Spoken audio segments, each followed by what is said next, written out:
ఇప్పుడు ఈ యాంకర్ కాదంట కిట్టుగాడు. అవును, ఆయన పేరు కిట్టు అంట. నిన్న వాళ్ళ వీడియోలో అంటాడు కదా, ఆయన పేరు అసలు పేరు కిట్టుగాడని. కానీ ఏదో నిక్ నేమ్ అంటారు కదా, ముద్దు పేరు యంక. ఆ కిట్టు ఆ పేరు సూటబుల్ కాలేదు, ఆయనకి సరిపోలేదు. యంక అనే సరిపోయింది అనిపిస్తుంది. ఆయన చూడంగానే నాకు యంక అనే పేరు కరెక్ట్గా సరిపోయింది అని. కిట్టుగాడు అంటే నేను కిట్టుగాడు కాదేమో యంక అని ముద్దు పేరుగా పెట్టుకున్నా. నాకు ఆ యంకడు అనే ఉంటాను, ఎందుకంటే ఆయన చూడంగానే కిట్టుగాన్ని చూడంగానే నాకు యంకడనే గుర్తొస్తుంది. యంక అనే పేరే సరిపోయేది ఆ ఫేస్కి అన్నది. అందుకే ఇంకా యంకడనే అంట. అది విషయం. ఇవాళ యంకడు మేము హ్యాపీగా ఉన్నాం అనేసి చెప్పిండు. 30 లక్షల ఇల్లు కొన్నామని ఒక పెద్ద తమ్నేలు పెట్టిండు. 30 లక్షల ఇల్లు కొనలేదని లాస్ట్లో ఇంకే మామూలే కదా, ఏదో అబద్ధాలు చెప్పేసి తర్వాత మేమేందో రిలీవ్ చేసేసాం అన్నట్టుగా చెప్పేస్తాడు కదా. 3 కాదు 4 కాదు పిల్లలు అనుకుంటా, గట్లనే చెప్పేసిండు. ఓకే, ఇంకా నెక్స్ట్ వచ్చేసి ఏమో యంకడ భార్య ఈరోజు టిప్ టాప్న సోకుగా తయారయ్యింది. 30 లక్షలు అంటే ఇల్లు, కానీ ఆ 30 లక్షలు మా దగ్గర లాస్ట్లో అన్నాడు కదా, 30 లక్షలు మా దగ్గర లేవు కాబట్టి 30 లక్షలు పెట్టి కొనలేదు. మా ఇల్లు అందరూ సొంత ఇల్లు అనుకుంటున్నారు అనుకుంటాం ఒక మాట అన్నాడు. అది సొంత ఇల్లు కాకపోతే మరి అప్పుడు ఇల్లు ఇప్పుడు ఇల్లు మరి అది ఇది వెనకట అంటే అంతకంటే ముందు 2 years బ్యాక్ చూపించిన హోమ్ టూర్కి ఈ హోము రెండు ఒకటేలాగా ఉన్నాయి. అంటే అంత కొంచెం ఆకారం మార్చినట్టుంది అంతవరకే. కానీ అంత అంటే ఎంత ఆ జగ అంతే ఉంది, ఎంత ఉంది అనేది అంత అట్లానే ఉంది. ఆ మెట్లు అవన్నీ పక్కకు పెట్టారు, కాకపోతే కొంచెం హాల్ని కొంచెం యువతలకు చేశారు. చేసి కాస్త బండలు వేపించి కాస్త ఇంటీరియర్లు చేపించారు. తర్వాత 30 లక్షలు అనుకుంటా ఇంకా మాట్లాడిండు. తర్వాత 30 లక్షలు మరి ఇంకా ఇవాళ వెంకటి భార్య ఉంది కదా, ఆమె మాత్రం పెళ్ళం బాగా ఫుల్గా తయారై వచ్చేసింది. ఏందో పట్టు చీర కట్టేసి ఫుల్ బ్లౌజ్ గ్యూజ్ అంతా వేసేసి మెల్ల నగల వేసి ఎక్కడికైనా పోతున్నారేమో పార్టీకి ఎక్కడైనా, అందుకనే అంత తయారై దావత్కి పోతున్నట్టున్నారు. అందుకే బాగానే తయారయ్యి హ్యాపీగా వచ్చి ఉంది. అయితే వెంకట ఎందుకో మరి ముందే చెప్పొచ్చు కదా, మామూలుగా మాట్లాడవచ్చు. నాకు 30 లక్షలు కాదు ఇల్లు అనేది, ఏదో టాపిక్ కావాలి కాబట్టి ఆ టాపిక్ కోసమని ముందు మేము 30 లక్షలు పెట్టి అన్నారు ఈ ఇల్లు, కాకపోతే మేము 30 లక్షలు పెట్టి కొనలేదు.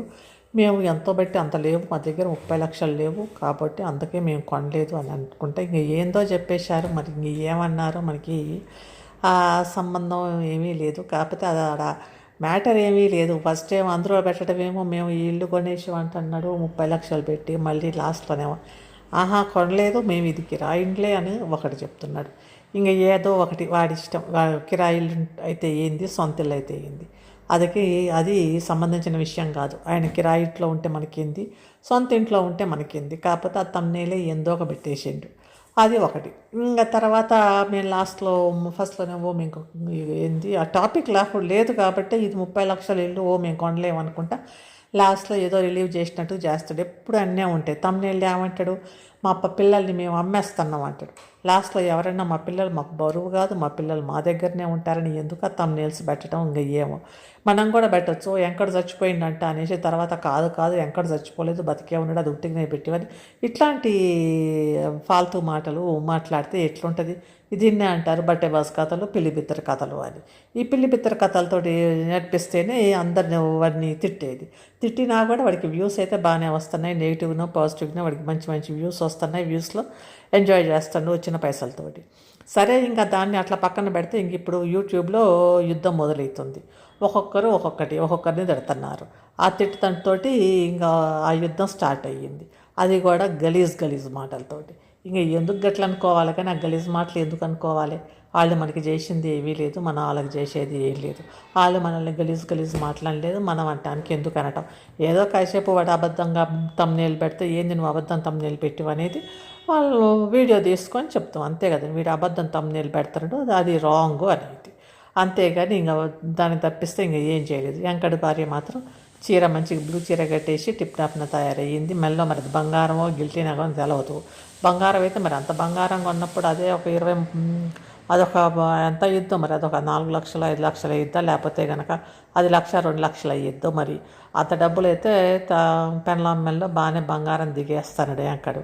వేసేసి ఇంకా సరే అని ఇంకెక్కడికో పార్టీకి పోతున్నట్టుగా ఉన్నారు. ఆమె అయితే టిక్కు టక్కున బాగానే టింకరంగా సోగ్గా తయారయ్యి వచ్చేసింది హ్యాపీగా. ఇంకా వెంకట అన్న ఉన్నాడు కదా, వెంకట అన్న ఫోటోగ్రాఫర్ ఫోటోలు తీసేవాడు, వీడియో తీసేవాడు, ఫోటో కాదు వీడియోలు తీసే వెంకటన్న ఇంకా వీడియోలు తీసుకుంటూ కూర్చున్నాడు అనమాట. మొన్న వెంకటన్నకి దెబ్బలు తగిలినాయి కదా, అదే చీమ కుడితే దెబ్బ తగిలింది కదా మొన్న వెంకటన్నకి. ఆ చీమ కుట్టి దెబ్బలు తగిలితే ఆయన మరి ఎవరు ఫోటోగ్రాఫర్ అనేది కూడా వెంకడు రిలీజ్ చేయలేదు. ఎందుకంటే ఎవరో ఒకరు ఉన్నారు వెనక పక్క, ఒక 2-3 గ్రూప్ ఉంది, వాళ్ళ ఫ్యామిలీ అదంతా ఉంది. కానీ ఆయన రిలీవ్ చేసేది ఏంటంటే ఆయన వాళ్ళన్న వీళ్ళు ముగ్గురు క్యారెక్టర్లు, వెంకడన్న ఇంకా తర్వాత వెంకట భార్య, వీళ్ళ ముగ్గురు క్యారెక్టర్లు, ఇంకా తర్వాత పిల్లలు. వాళ్ళు మాత్రం ఆ ఇంట్లో ఉండేటట్టు ఉన్నారు. మరి ఆ వెంకట ఆ ఇంట్లో ఉంటాడో లేకపోతే వేరుగా ఉంటాడో, ఆ వెంకట ఆ ఇంట్లోకి వచ్చే ఆ వీడియోలు ఆ క్యారెక్టర్లో ఉన్నప్పుడు నటించడానికి వచ్చినప్పుడు మాత్రమే వస్తాడో తెలియదు. ఇది మాత్రం కొంచెం సీక్రెట్గానే పెట్టారు.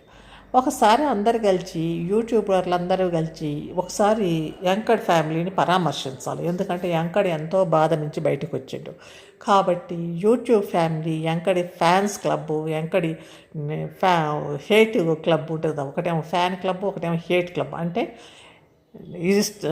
హేటర్స్ ఉంటారు కదా, వాళ్ళు అందరూ కలిసి ఒకసారి వెంకటి ఇల్లు ఊరు పొద్దుటూరు అంటున్నారు కదా, అక్కడ ఎక్కడనో అడ్రస్ ఎక్కడనో చూసి ఆ వెంకటి దగ్గరికి పోయి ఒకసారి ఆ వెంకడిని చేయాలి, పరామర్శించాలి. ఎందుకంటే వెంకడు భార్యకు అబార్షన్ అయిపోయినట్టుగా పెట్టాడు. వెంకడు అన్న ఎంతో పిచ్చిగా అయిపోయి పిచ్చి ఆసుపత్రిలో పోయి ఎంతో బాధతోటి భారంతో ఉండడం. కాబట్టి మనందరం వెంకట దగ్గరికి పోయి ఒకసారి వెంకడిని పరామర్శించాలి. ఎట్లున్నావు వెంక, నువ్వు ఎట్లా, నీ భార్య ఎట్లుంది, నీ అన్న ఎట్లుండు, నువ్వు అంతా ఎట్లున్నావు అనేసి. ఎందుకంటే మనందరం మంచిగా అందరం చూసి, ఆయనకు మా ద్వారానే కదా డబ్బులు వచ్చేది, వ్యూయర్స్ ద్వారానే. కాబట్టి వెంకడిని ఒకసారి విజిట్ చేయాలి. అడ్రస్ ఎక్కడుందో కానీ వెంకట దగ్గరికి పోయి అందరూ ఒకటేసారి పోయి వెంకడిని విజిట్ చేసి వస్తే మంచిది. లేకపోతే కనుక వెంకడి ఇట్లా కంటిన్యూ చేస్తూనే ఉంటాడు. అబద్ధాల థంబ్నెయిల్స్ పెట్టేసి అందులో ఏముండదు. అందులో అంతసేపటికి దిగిన కథ అన్నని ఎవరో కొట్టారు. లాస్ట్ వాడికి తెలుసు వాడు కొట్టలేదు. మరి ఎందుకు థంబ్నెయిల్ ఎవరో కొట్టేశారు అన్నట్టుగా ఎందుకు పెట్టిండు? ఎవరో ఏదో చేశారంటే ఎవరు కొట్టారు? చీమ కొట్టింది. చీమలు కొట్టేసరికి వచ్చేసి ఏదో అంటారు కదా, మా ఏ చీమ పుట్టలు వచ్చే ఏళ్ళు పెట్టిండో అది కొట్టింది. ఇంకా అందుకనే ఇంకా కట్టుకొని బయలుదేరి వచ్చిండు వెంకడు. ఈ వెంకడి కథ చూస్తే మరి ఆడుకున్న పోతా ఉన్నారు కదా వెంకడు భార్య. పోయేటప్పుడు బాగానే ఒక 11 నిమిషాల వీడియో మనకి వదిలేసి చూడండి అనేసి వెళ్ళిపోయాడు. ఓకే, మనం కూడా